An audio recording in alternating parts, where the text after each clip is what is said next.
Bismillahirrahmanirrahim. Assalamu alaikum warahmatullahi wabarakatuh. Today we discuss about the Newton's second law of motion. Before this we discuss about the Newton's first law of motion.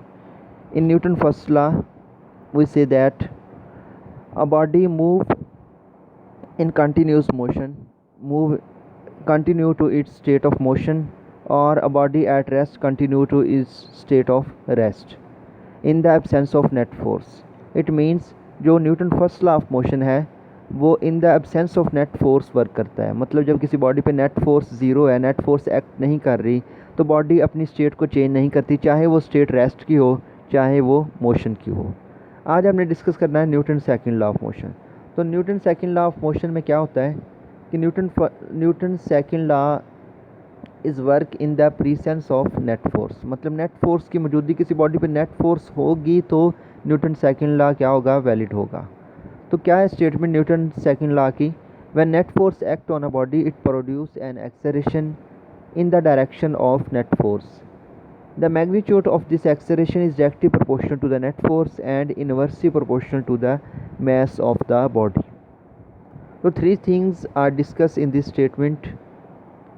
What is the net force? Net force is the resultant force which has any effect on the body.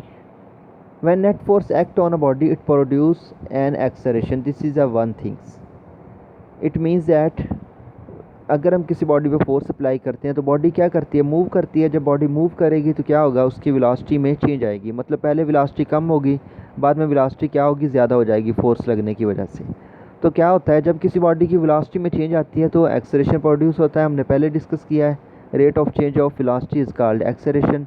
जब net force act on a body तो क्या होगा, body में acceleration produce होगा। और important बात यह है कि एक्सेलरेशन की डायरेक्शन वही होगी जो नेट फोर्स की डायरेक्शन होगी। Second thing, this acceleration is directly proportional to the net force. It means that अगर किसी बॉडी पे नेट फोर्स ज़्यादा अप्लाई हो रही है, बॉडी पे फोर्स ज़्यादा अप्लाई हो रही है तो बॉडी ज़्यादा फास्टली मूव करेगी, वेलोसिटी में चेंज ज़्यादा आएगी, तो एक्सेलरेशन क्या होगा, ज़्यादा प्रोड्यूस होगा। और अगर किसी बॉडी में वेलोसिटी में कम चेंज आती है, it means force come apply हुई है, तो वो जो होगी एक्सेलरेशन भी क्या होगा, कम प्रोड्यूस होगा। थर्ड थिंग है, this acceleration inversely proportional to the mass of the body. मतलब ये अगर किसी बॉडी का मैस ज़्यादा होगा तो बॉडी में एक्सेलरेशन क्या होगा, ज़्यादा प्रोड्यूस होगा, कम प्रोड्यूस होगा। और किसी बॉडी का मैस ज़्यादा है तो उसमें एक्सेलरेशन कम प्रोड्यूस होगा। और अगर किसी बॉडी का मैस कम है तो बॉडी ज़्यादा फास्टली मूव करेगी, जिसकी वजह से एक्सेलरेशन क्या होगा, ज़्यादा प्रोड्यूस होगा। देखें ये, let us consider a body of mass m. A force F act on this body and body start to move, then acceleration A is produced in the body. तो basically Newton's second law is the relationship between mass, force and acceleration. इन तीन चीज़ों के दरमियान जो है ताल्लुक़ है, relationship है, जिसको न्यूटन सेकंड लॉ ने डिस्कस किया है। मैथमेटिकली अगर हम देखें इसको तो एक्सेलरेशन क्या होगा, प्रोपोर्शनल होगा F के। सेकंड थिंग, एक्सेलरेशन क्या होगा, इनवर्सली प्रोपोर्शनल होगा मैस ऑफ द बॉडी के।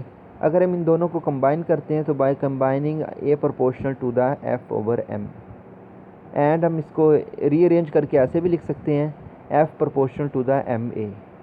Bye removing the proportional sign we put the sum constant which is a K. तो F equal to K M A, where K is the constant of proportionality and ऐसा unit में इसकी जो value होती है वो 1 होती है।